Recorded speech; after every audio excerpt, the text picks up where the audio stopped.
DB, What do you want now? Wet blanket? I asked you a question earlier. Denny Downer? I'm realism. I was going all You Eminem. again? You realist guys. I was going Eminem. Riley Van Poppel decided to go all Beyonce with Irreplaceable. Uh, Great song, by the way. don't To you the ever left, to the left. don't you ever get to thinking that you're irreplaceable, Ty Yeah. Robinson? Yeah. That's what he said basically. Just throwing him under the bus. Um, And you thought I misrepresented you over the break. I'm just kidding. That's not what he said. Anyway, I totally made up what you said because I you wanted it to. 100% did. So let's get to that though, because I asked you a question off the air that I thought was interesting. Because you're right, there is the differentiation between guys that make it and don't. A lot of times it's their mindset, right? So you want guys that believe maybe that they're more than they currently are and that they can be more than they currently are. Whether you're talking about a Grant Segrin, right? Who goes, hey, Coach Rhule goes, hey, that guy needs to start thinking like a starter, stop thinking like a walk-on, right? Right. But on the other hand, you've got He guys. said similar comments about guys like Mike Booker. For sure. On the other hand, I look at guys that need to learn how to accept a role and need to learn how to be a part of the team with where they're at and what they can bring to the table, like we heard about with Riley Van Poppel. Mhm. He thought he was going to play a lot last year, and he's like, oh, maybe I can't help you on Saturdays. What can I do the rest of the week? What can I do during lifts? What can I do during practice to help this team be better? So I'm trying to figure out how you balance. I'm not saying it's impossible, but it seems really tricky to balance believing in yourself like a Grant Segrin and saying, hey, I'm good enough to be a starter, and being a Riley Van Poppel where you say, well, I know I can be a starter, but now I have a role to play, and I have to accept that role in order to be a good teammate and to not only help myself but help my team. So I get the two examples, but they're on polar ends of the spectrum. They are. So until Mhm. RVP knew he was going to redshirt, he was pushing. Sure. Right? He was preparing to play. So I think that's a little different than a guy overcoming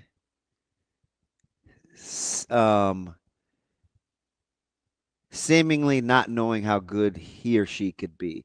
Because a lot of times, and I'll say this to some young players, typically it's younger guys, where I'll say, hey, I can't be your biggest fan. Mhm. Right? Like, I need you to believe in you. And we've heard Coach Rhule talk about this before. Right? Yeah. So I think that's different for the Booker Juniors and the Segrins of the world. That is overcoming. That's a self-awareness thing where you understand you belong, Mhm. and I think that's hard for a lot of people. I agree. I think I think we kind of undersell And that. not just a football thing. 100%. Like, that's a life thing. I think sometimes people go to their job Imposter syndrome. and they question, Mhm. like, am I worthy? Did I earn this? Am I worthy? Should I be here?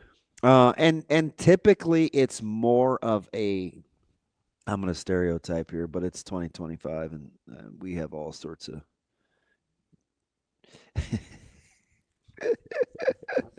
I'm going to stay employed a little while longer.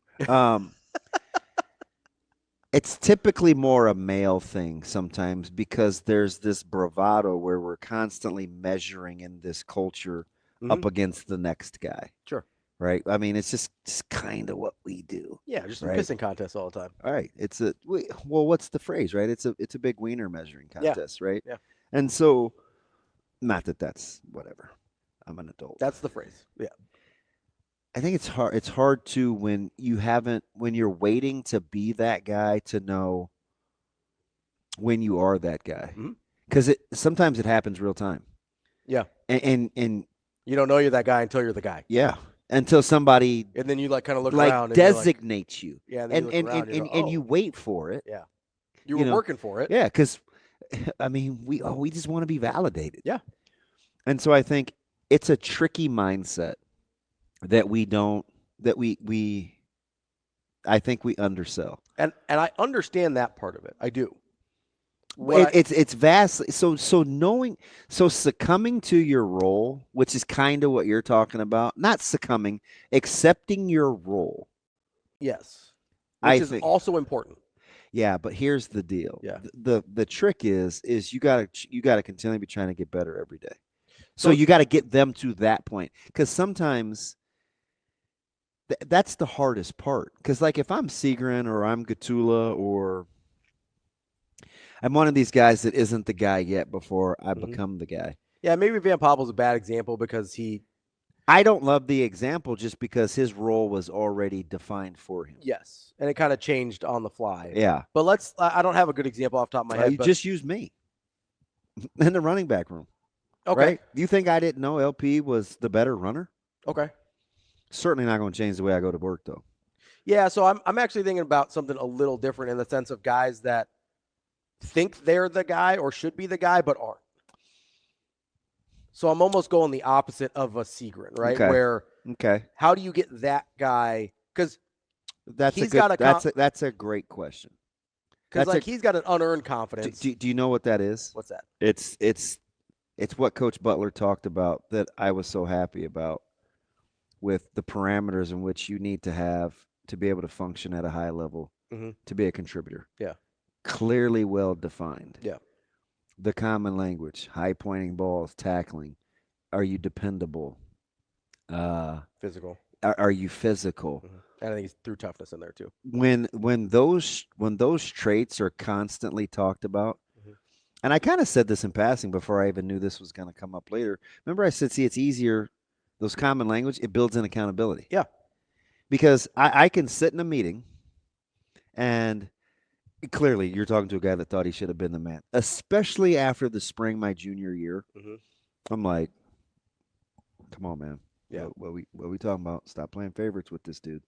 Right? Like I would say those things, which is a wonder that I got to be a captain the next year because but I stopped talking so much. Anyway, to myself. I said. Stop talking so much. Exactly. My mom just would say, would you just be quiet? Not everybody has to know what you're. Oh, yeah, they do. And look what line of work you got into. And I was afraid to do it. Now everybody has to know what you're thinking. But I say that to say, like, when the culture, it's a combination of things that they've been talking about. Because the culture dictates itself. Like, you can look around and know if you're subpar. Sure. And I don't mean subpar as in talent level. I mean subpar as in not living up to the expectations. Yeah. Are you maximizing? Yeah. Are you doing all the things? That's why the dirty C word has to come first. Yeah. Because you got to be able to look around. And the players, that's not how we do things here. Yep. And they've gotten really good at it. Yeah. That was my number one takeaway from the first couple of practices. Is like, man, that guy's got to know that at this position, that's not good enough. Yeah. Right. And some guys are going to really struggle with that because even guys that are like the standard bearers, sometimes they don't know how to relay the information correctly. Sure. So they have to learn so they can live the example, but it's hard to. Right. We should have been better. I should have been better with like Brian Knuckles. Right. Brian Knuckles, this all-world junior college guy, came out of Coffeyville, real quiet, super dude. He was supposed to be amazing. And he's a good player, but wasn't like he had a hard time getting acclimated to being around other really good players. Which you don't always have at junior colleges. So it's a different environment. So it was tough. And it's like be Knuck, like, man, go get just be better. Like you're capable. But then after a while, I was like, man, come on, man. You don't like you get tired of telling a guy that. Right. So it's as important for the standard bearers as it is because not everybody can be a leader. Sometimes you got to be a good follower too. And so in a group, but sometimes you got to drag people along a little bit. You do for a while. You do, and that's what I'm bad at. Okay, so because it has a threshold. Yeah, because I'm at a certain point, I'm over it.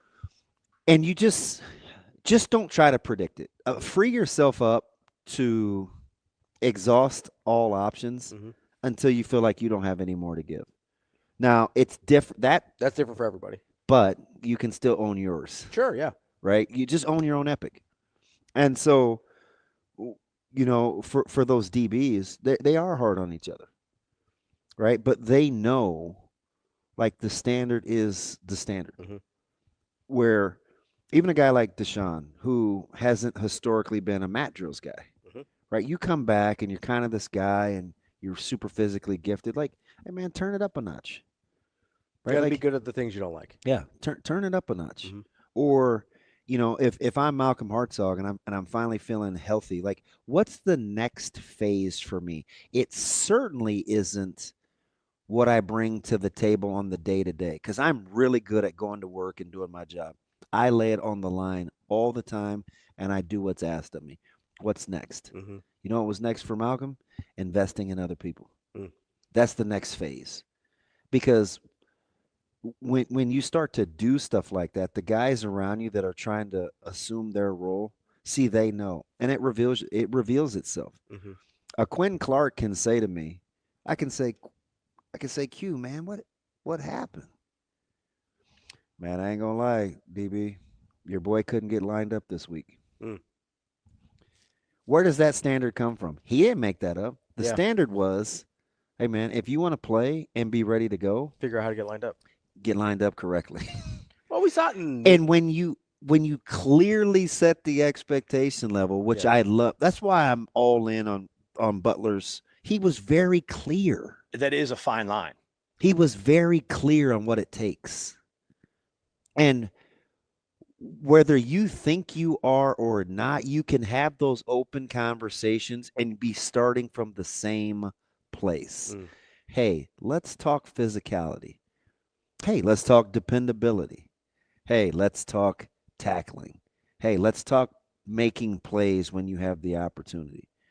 So you have a common frame of reference, Mm-hmm. even though the skill sets may vary within the people that you're talking to. So for Segrin, Yeah. let's say, for instance, if Coach Rhule says to him, and it's who knows exactly what he's talking about. Yeah. When Coach Rhule says something like, hey, man, he's just got to, like, don't think like a backup. That means when it comes time to get reps, like maybe you don't let somebody go in front of you. Or when they're looking for a volunteer, maybe you're the first up. Or maybe it's just drawing attention to yourself because you want to be, hey, coach, hey, can I get that? Can I go against him? Mm. Sometimes it's as simple as that. Yeah. As opposed to, well, those three guys always go first. Oh, the starters go first. I'm gonna. You know what I mean? I'll wait my turn. Now, you do go with a unit, right? Yeah. Hey, I'm this group and that group. So you're not Not a just going to be like, hey, I want to. But there are things that can let me know as a coach that, Do you think you're ready? yeah. I remember Bryson Williams did no thing on offense. Mm-hmm. Hey, I think I can help out. Is what do I have to do to play on offense? Tell your coach, right? Just go over there and tell Coach Ray. Say, listen, man, I think this is starting to come to me. Mm-hmm. See, and all of a sudden, I think of Bryson differently because he's not this quiet guy that's just kind of going along to get along. Oh, he's got a little something in there, and that's all it really took. Like, I know you're brand new here, and these guys are really good, but if you feel you belong, hey man, let's give it a shot. Yeah. So like that's part of it. Yeah. And I'm telling you, it's hard because sometimes guys feel defeated, and we undersell feeling defeated even at that stage. There's two guys I can think of that play on the second level defensively that they've tried to get rid of. Mm-hmm. They just refuse to go away. So when you say So that's the antithesis of that's the opposite of of feeling it. Like, defeated, yeah, just the irrational sense of I'm better than that guy. yeah, Right? So So that- I can help you. yes. So that's kind of where, because those are two different things, right? Yeah, and I shouldn't have said, you're right. Because the Because guy the that thinks first thing he's that I'm better, the guy that thinks he's better than that Is guy the problem I'm is a talking problem. about. Can be a problem. Is the problem I'm talking Is a about. problem. And I can't tell you, I can't clearly or like articulate like when it happens, but at some point I knew I wasn't better than LP. Yeah. So I stopped thinking that. But I started to think, But that didn't mean you thought you couldn't help. yeah, because you know what I could say? Yeah. This is clear as mud. I'd say I could do that. You're like, oh, there's certain run plays I'm better at. I could do that. He might be physically better than me, but I'm better at I could do that. outside. And I zone would or know, whatever. like if I saw something, I'm like, damn, that was, yeah, I don't know if I could do that. Yeah. You know, But so you also had guys, like I'm sure you had guys on your team that thought they were better than they were. yes, Those are the guys that, Yeah. like, that's for that sure. fine line that's a problem. Yeah. Or that it can be a problem. So the way that you offset that is you have to have those open lines of communication. Mhm. And I think that's why I said this is really what I meant the other day when I said when Coach Rhule left himself no wiggle room when he openly said, "Hey, if you think I'm not being upfront with you or I've lied to you, then okay." So he's saying right then and there, he's willing to have those conversations with you. And he's going to tell you the truth. You just have to be willing to receive it too. Mhm. So it's a two-way street. Yeah. Do you really want My dad used to always tell me, don't ask the questions that you don't want to know the answers to. Yeah. I had to seriously think about the depth of that. Yeah. Because we think we always want the answers. Yeah. But we want the answers we want to hear. Yeah, can you handle what comes back at you? Can you handle the answer regardless of what it is? So like that's the next step, and I think it's critical, Ravi, if Nebraska wants to be the team that they want to be in 25. Mm-hmm. That's the only way you get the bottom closer to the middle and the middle closer to the top. Because that's what they need. It's not a top up. Mm-hmm. It's a bottom to the middle and a middle to the top, and that's the way that you win with smaller numbers. It has to be like that at the university because that's one thing I think that's sustainable. And then you worry about top 10, top 12 classes. Yeah. I mean, they win 10 games at some point in the next year or two, they will have a top 10 class. Yeah. They just will. They have the resources and they have the recruiting acumen. Well, and you see the guys that they're in on, like that. They get in the that are door worried with, about whether they can win or not. Yeah, that they miss out on for that. I don't. Nebraska can recruit, and I know you said this early, and I kind of laughed at you. You're like they should be in the top 10 or 12 every year, and I'm like, well, they haven't been. It's not even realistic. You're like, they're not that far off now. And you went through all the statistics of recruiting and where they'd been, which I was impressed with. I was like, I know you're not just a windbag, but they could hover around that top 10 spot. I truly believe that because you can go get guys out of critical states. Mm-hmm. You can lock up your own areas, and you have the resources. Yeah. Well, and the resources are going to be, especially now, they're going to be. And the acumen, too. The way that he's built the departments for acquisition and retention, I think quietly is going to serve them really, really well. When you free up the Keith Williams and the Avery Gossetts and the Troy Vincent Juniors and those guys on the recruiting side and the talent evals and pit them with your general manager, your contract folks, it's just a nice blend because everybody can play to their strengths. Then you can attack the portal, you can look at roster content, and then you can assess your values, and it's real time. So that part they're ahead of. You know what? They're ahead of. Yeah. Really needing to make tough decisions. But they got the infrastructure in place. But they're already prepared. So, you've said something for the last year or so about, hey, like once they start to win, like he's going to turn into a monster. I truly believe that. And I was like, I could see that because obviously I have my expectations about what they can be as a recruiting program. But one of the things that I hadn't really thought about, I can't remember who it was. It was a guy from Florida. I don't remember if it was a recruit or a current player that we heard from recently. But he talked about how, oh, man, they got a bunch of them Florida boys up here. Mm-hmm. And he's talking about how, whether it's Shavers and McGahee and Tarver and Sanders and all of these Florida, Cortez Mills and Ja'Cory Barney, all these Florida guys that are up here now, right? Yeah. And, we talk about it not being a place that people want to call home and people don't want to leave. But what we haven't really talked about is if it's all those things and then you win a little bit, it becomes a place that everybody that's from where you're from now wants to go. Yeah. No, I agree. Right? Like that's a different level of it that we haven't really talked about yet. And there's so many examples within the examples. See the running back room. Mm-hmm. Right now there's these questions, does Nebraska need, and we just talked about, so two things have happened quietly in the running back room. We now kind of think of Emmett Johnson like Mike Rozier. And we like that. Yeah. But without another guy, because we heard, Ives this or Ives that, as the two were like, Ives, do we need another running back? Mm-hmm.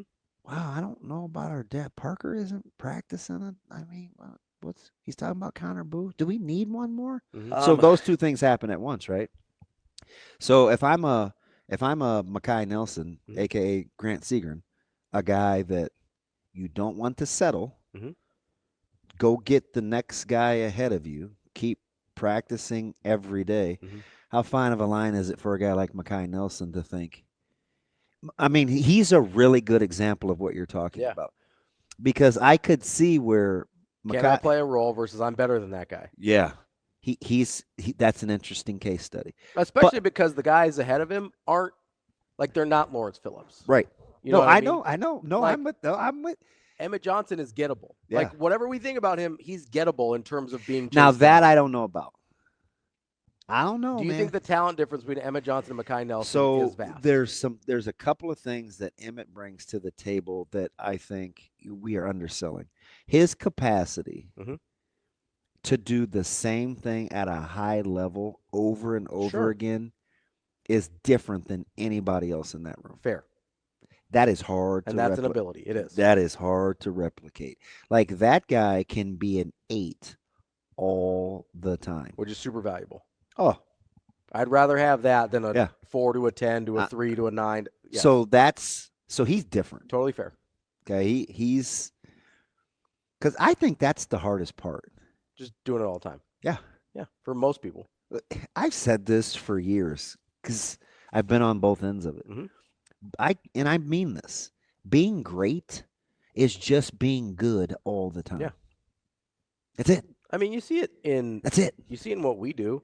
Like lots of people can fill in for a show. Do it every day. Yeah. It's hard. I don't know if I would.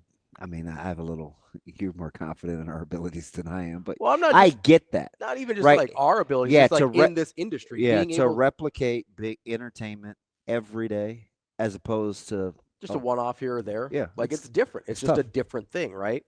And so maybe Emmett Johnson is maybe he's gettable, maybe he's not. But if you look at Mackay and you go, okay, I can do a lot of things that he does, Yeah. right? And if you're looking at just a bit like running ability, right? Does Mackay Nelson look at him and goes, "Oh, I can do that. Yeah, I can do that." he's as gifted a natural runner as they have in that room. That's what I mean, right? So he has to reconcile in his Can head. I be an 8 every day? Yep.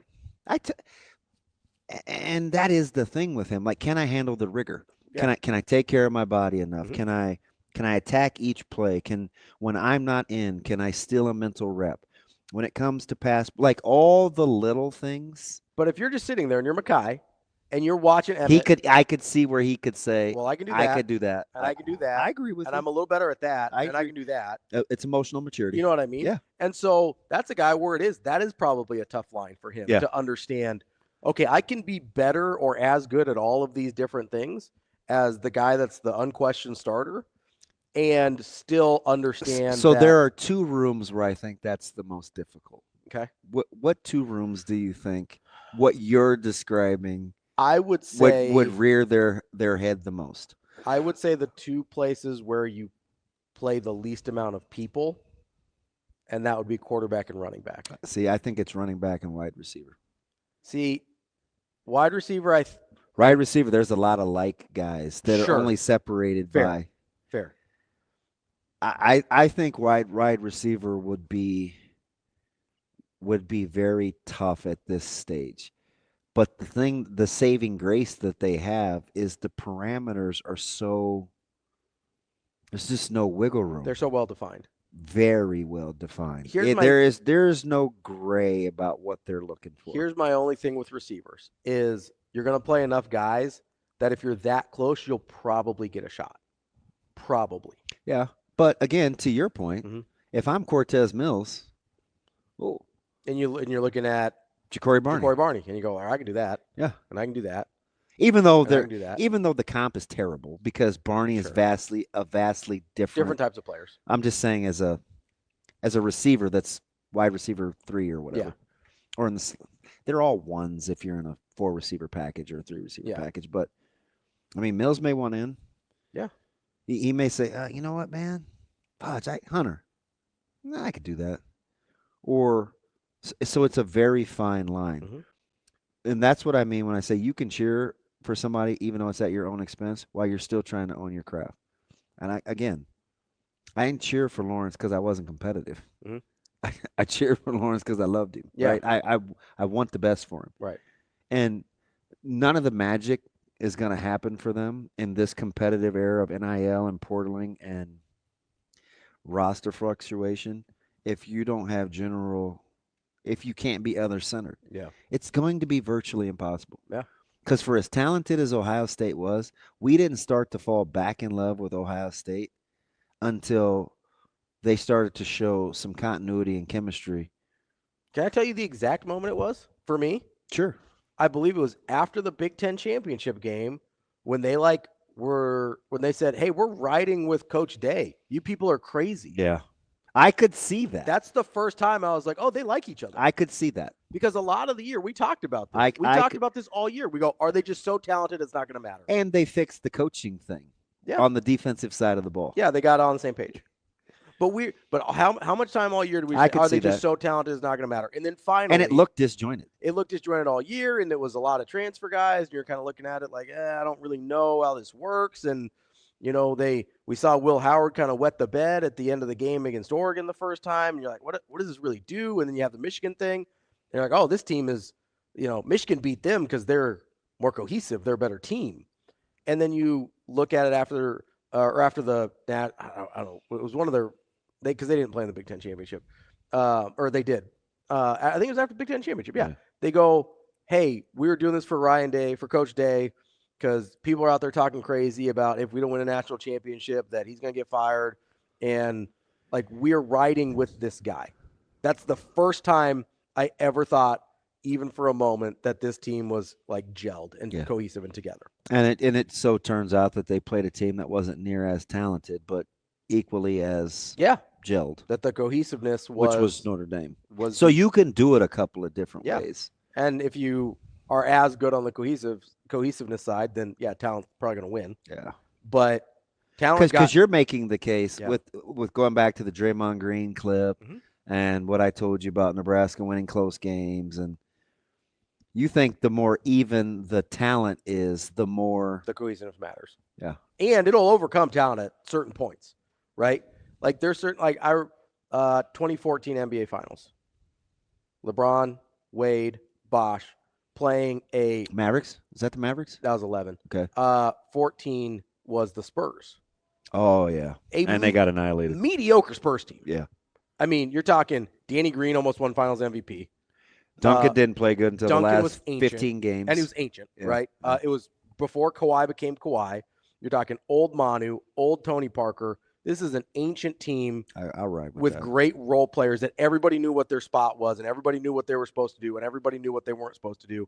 I mean, you had like Chago Splitter was playing real minutes for that team, and that's a disaster.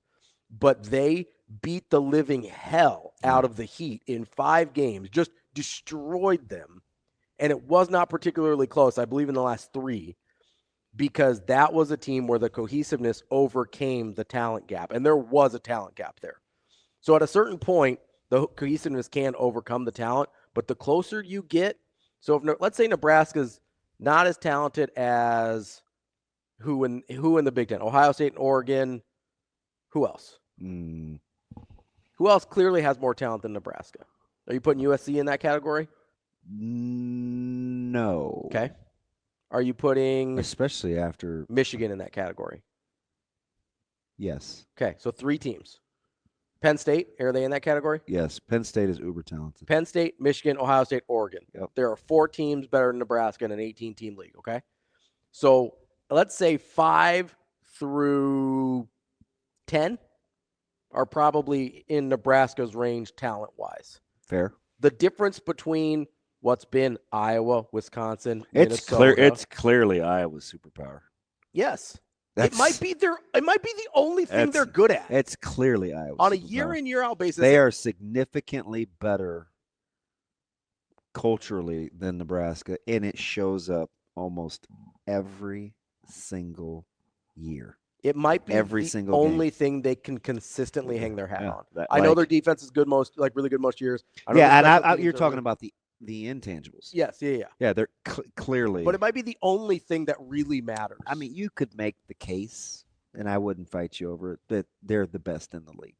I think you could make the case they're the best in the country. I mean, certainly up there. They're in the conversation, right? Now, I would say Notre Dame's coming on strong, but Iowa's got a track record of it, right? Where they've consistently outperformed their talent because of culture, cohesiveness, cohesion, whatever you want to call it, right? So when you're in that, and that they're a team where they're probably talent-wise closer to the bottom third of the league, and they perform in that second tier. So the reason I disagree with that is because of the guys they get drafted. They're phenomenal at development. I'm talking about when they come in. Yeah. When they come in, they're probably bottom third of the league in a lot of scenarios in terms of the guys they bring in. Now, phenomenal at drafting, or phenomenal at development, phenomenal at identity, so they know what they're looking for, and they're very stingy on offer, so they know exactly what they're looking for, right? But you're right. The development by the time they leave, yeah, they're not bottom third of the league anymore. Mm-hmm. But the thing that makes the entire difference for them is the fact that their culture, cohesiveness, all of that is maybe the best in the country. It's up there. It's definitely top 10. And I don't have a list off the top of my head, so I feel like 10 might even be too aggressive. It's probably less than that. Yeah, I just, and I get it. It's the off season, and people will roll their eyes, and people hate talking about culture. But for the University of Nebraska, that it needs to be their superpower, especially for how this staff is trying to do this thing. Mm-hmm. Look at the things that they talk about. Yeah. I mean, they're telling you what's going to matter, and it's going to be the way that they offset the freedom of movement and the volatility in the next couple of years. Like, do you think, like with Nebraska, I don't love the example because they're not going to pay a guy, they're not going to invest in somebody that they don't or are reluctant to cut ties with. Mm-hmm. But the whole Nico thing, and everybody's losing their mind. Like, Nebraska's not going to find themselves in that situation. And it's not because they can't get a guy the caliber of Nico Amaliava. I mean, they literally did the next year. Like Dylan was the exact same caliber. It's because they're not going to play that game. Yeah, they're not going to put themselves in that position. And I'm telling you, sure as I'm sitting here, the unintended positive of the Nico thing is coaches and general managers and institutions will choose more wisely. They're clawing back low power. They're clawing back low power. You need something like that. What I tell you about water, mm-hmm. right? It's going to find its level. And so this is what's wrong with cotton. No, this is what's good because coaches have to learn too. Yeah. I told you, I go back and I listened to Kirby Smart the other day. Mm-hmm. He's learning on the fly. Oh, he's beside himself right now. Yeah. Right? You think that guy isn't searching for a little more continuity? You're asking your guys how many of you have gone through 3 spring practices here, and barely anybody's raising their hand? And you know what's crazy for him? And I think this is actually good for Nebraska, is that guy had it figured out under the last system. Yeah. He had it. He'd beaten it. Yep. He'd beaten the same thing with Dabo. Dabo had the previous system beat. Kirby had the previous system beat. Nick Saban had the previous system beat. Yeah. And now they don't. So Nebraska has an opportunity. And I'm not, hear my heart, I'm not saying they're playing for, I mean, they got to win 9 games. 100%. Right? But what I am saying is the infrastructure, they're ahead of the game in terms of establishing how you want to do business so you can do business going forward. That means as a player, as a program. Like, I said, if they win, this is a terrible analogy, but it works because it's terrible because the sports are different. Mm-hmm. I'm telling you, you want to see a program where if you want to fit in, you got to get in where you fit in, mm-hmm. and things are slotted, and the culture is in such a way that you can do it this way or go do it someplace else. Mm-hmm. It's Creighton basketball. Mm. Listen, it's Creighton basketball. Yeah. You can come here. And, hey, this is what we're going to do for you, but these are my non-negotiables, and this is the way that we do basketball. Mm. You better decide if this is for you or it's not, because as Coach Mack, I'm not compromising. It's my favorite thing about him. Mm-hmm. He just is not even in this day and age, he's not putting up with the BS. Yeah. He's not. He made his offer to Dix. He's just not. Yeah, so take it or leave it. Like, this is what we offer. You know what we bring to the table. That's what I'm saying. If Nebraska could win, mm-hmm. enough, they will be a monster because the rest of the stuff is in place. They still are going to recruit the same guys that they still will go after David Sanders Jr. Mhm. There's no question. Yeah. But they'll land him. Those guys, not only will they land them, when they get them, they'll know what kind of environment they're stepping into. Yeah, they know what they're buying into. I'm telling you. You know what? And to land the plane, for me at least, if you've got all that infrastructure and everything and culture and cohesion and all that in place, and then you start recruiting that way, you know what you look a lot like? Michigan 2 years ago. Yeah. That's the goal. Right? I mean, that's what it looks like if you recruit at that level. That's the goal. And have everything else in place. You got to get out of that 5, 6, 7 win neighborhood. You got to win enough games where you can reap the benefits of doing all the tilling. Yeah. Because they did the hard part early. You just need it to rain a little bit. Right? You just need a little bit of rain. Yeah. Right now they're dealing with the mud. So make it rain.